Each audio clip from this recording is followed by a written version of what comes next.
Урматтуу журналисттер, мен азыр журналист катары эмес, өзүңүздөр билип турасыздар, мен балдарым мына ушул Сапат лицейлеринде билим алды жана дүйнөлүк эл аралык олимпиадаларда өзүнүн татыктуу ордун көрсөттү. Мына ушул ийгиликтердин баарына себепчи болгон, шарт түзүп берген агайдын азыркы кезде жоголуп аткандыгы, урдалып кеткендиги боюнча тынчсызданып, мына биз жалпы ата энелер өлкө башчыбыз урматтуу Садыр Нуркожоевичке кайрылуу менен чыгып атабыз. Биз бир эгемен өлкөнүн, цивилизациялуу өлкөнүн жараны катары мындай жапайычылыкка, мындай кара өзгөлүккө бир макул эмеспиз. Бул нерсе сөзсүз өзүнүн жоопкерчилигин тартыш керек. Бул нерсеге кайдыгер караганга болбойт. Орхан Ынанды агай мына 20 жылдан ашуун мезгилде мына ушул Сапат билим берүү мекемелеринин Кыргызстанда түптөлүшүнө жана өнүгүшүнө өзүнүн чоң салымын кошкон кыргыз жараны бир жөнөкөй гана катардагы инсан эмес. Ошондуктан биз талап кылабыз, суранабыз. Мына ушул кыргыз билим берүүсүнө ополтоодой салым кошкон Орхан Ынанды агай табылыш керек. Болгондо да алтын башы аман болуп табылыш керек. Жана мына ушул кылмышты жасаган кылмышкерлер жоопкерчиликке тартылыш керек. Биздин балдарыбыз билим алган Себат мурдагы азыркы Сапат билим берүү мекемеси акыркы мезгилде мына саясий ар түрдүү дооматтар менен саясатка аралаштырууга кызыктар тараптар болуп атат. Бул нерсени токтотуш керек. Биздин балдарыбыз жакшы билим алып, өлкөбүздүн эртең келечегине татыктуу бир инсан болуш үчүн, кадр болуш үчүн мындай ыплас саясаттардан оолак мекемеде, тынч жерде жакшы билим алыш керек. Биз ошол талап менен бүгүн келип отурабыз. Урматтуу президент, биз сиздин чечкиндүүлүгүңүзгө, адилеттүүлүгүңүзгө ишенебиз жана үмүт артабыз. Мына ушул Сапат билим берүү мекемесин түптөп Кыргызстандын билимдүү жаштарын эл аралык мейкиндикке алып чыккан инсанды, Орхан Ынанды агайды аман эсен каракчылардын колунан куткарып берүүңүздү суранабыз. Биз жалпы мына ушул эгемендүү жылдардын ичинде эл аралык мейкиндикке чыккан мыкты окуучулардын ата энелери катары өзүбүздүн тынчсыздануубузду билдирип, сизден суранып кайрылып жатабыз. Бул жакта атайын текст түрүндө алып келгенбиз. Бул жакта ата энелер комитетинин мына ушул окуяга бүгүнкү күндө кабардар болуп, тынчсыздангандары, мүмкүнчүлүгү барлары келип кол коюп кетишти, бирок телефон аркылуу, WhatsApp аркылуу жалпы мына ушул маселеге тынчсыздануусун билдирип, үн кошуп аткан миңдеген ата энелер болуп атат. Ошондуктан биз миңдеген ата энелердин атынан өкүл катары келип, мына ушул кайрылууну бүгүн сиздер аркылуу урматтуу президентибизге жеткирип коюуну туура көрүп турабыз. Урматтуу биздин президент Садыр Жапаров, Ташиев урматтуу, биз сиздерден өтүнүп суранабыз. Мен ушул карапайым эле адаммын. Ушу Сема лицейинде, Сапат лицейинде иштегениме 25 жыл болду. 2 баланы окуттум. Аллага миң кала шүгүрлөр болсун. Ушул Орхан абийнин канчалык билими жогору, билими, талим, тарбиясы жогорулугун канчаган ата энелер, чексиз ата энелер баалайт, билет, ыраазы бардыгы ошо ата энелердин атынан, өзүмүн жеке семьямдын атынан келип өтүнүп, жалынып, жалбарып суранам, жардам бериңиздер. Бул киши өтө биздин балдарыбыздын келечегине, биздин балдарыбыз үчүн өтө керектүү адам. Өтө бизге пайдасы чоң тийген адам. Ошон үчүн мен сиздерден суранам, бул кишини кайтарып бериңиздер. Эсен аман бала чакасына, семьясына тынч аман, сак саламатта келип жашашына мен тилектешмин. Дагы кайталап кетким келет. Балдарыбыздын канча балдарыбыздын билимине, талим тарбиясына чоң салымын кошкон агайыбызды жоготпошубуз керек, агайыбызды колдошубуз керек, табышыбыз керек. Ал агай ушу балдарыбыз менен, биз менен чогуу жүрүш керек. Ушул агайды таап беришиңиздерди мен чын дилимен суранып, дагы бир ирет суранып кетемин. Жардам бериңиздер, табылсын.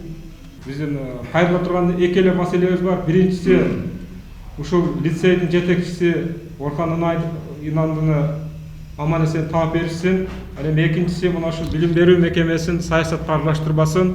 Биздин балдарыбыз тынч, жакшы эл аралык деңгээлде окуусун улантсын. Эки талап. Айтканыңыз келсин. рахмат сурооңузга. Бул жерде суроодо бир нече маселелер айтылып кетти. Биринчи кезекте биз ата-энелер катары өзүбүз келдик, өзүбүз демилге көтөрдүк. Бизге андай эч кандай бүгүнкү күндө басым көрсөтө турган, сурана турган, талап кое турган лицей жок. Биз бул лицейлер менен биздин балдарыбыз кичинекей кезинен баштап билим алып, ата-энелер чогулуштарына катышып, алардын билим берүү реформаларын, программаларын, бизге ата-энеге кандай мамиле жасайт, бүт баарын билебиз. Мындай талап коюш, мындай шарт коюш акылыбызга да келбейт, мүмкүн да эмес. Ал эми биз лицейлерди саясатка аралаштырбала деген маселе мына бардык эле коомчулукка белгилүү болуп калды.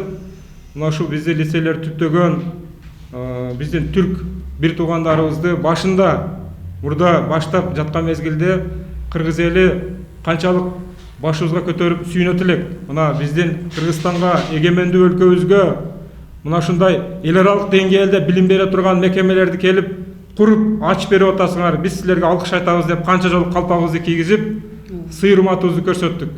Ал эми бүгүнкү күндө мына саясатка аралаштырып атканы ошол жыйынтыкка карабастан, ошол башындагы мамилеге карабастан, кайсы бир өлкөнүн ички саясатындагы болгон баягы басымдын артынан жаман сөздөр, курдоматтар айланып баштады. Бул биз үчүн кызыктуу эмес.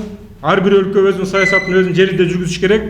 Ал эми Кыргызстанда мамлекетибиздин келечеги болгон жаштарыбыз сапаттуу билим алыш үчүн тынч жерде, эл аралык стандартта өнүккөн жерде жакшы билим алыш керек.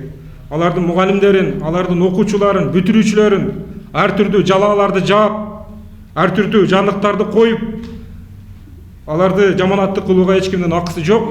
Мына Кудайга шүгүр 30 жылдан бери ушул лицейлер түптөлгөн болсо, мына менин балдарым да ошол жерде билим алып атат. Мен тырнактай да, чаш бир талдын учундай да шекишпеймин.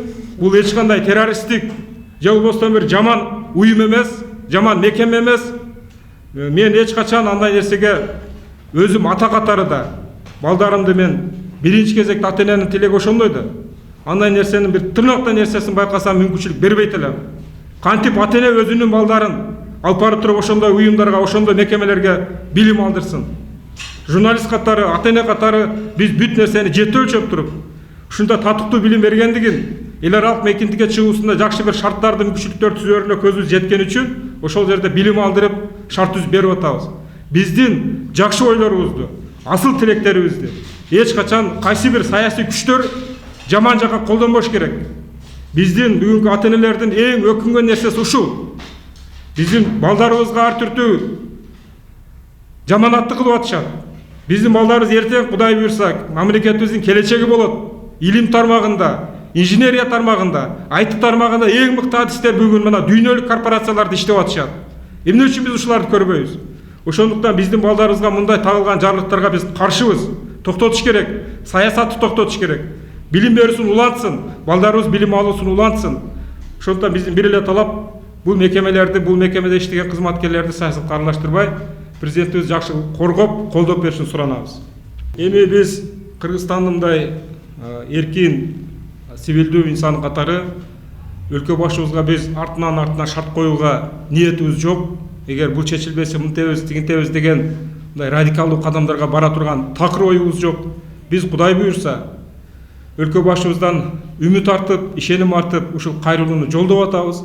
Калганын Кудайга коебуз, президентибизге коебуз.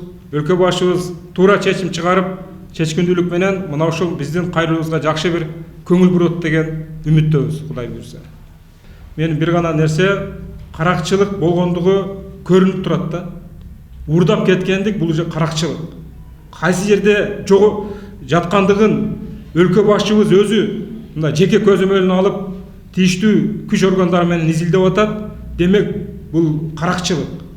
Урдап кетүү эч бир мамлекетте, эч бир жерде бир цивилизациялык же бир мыйзамдуу же маданияттуу нерсеге кирбейт. Ошондуктан ким жасаса да бул иште, булар каракчылар, булар уурулар. Бул жерде башка аныктама берүү мүмкүн эмес.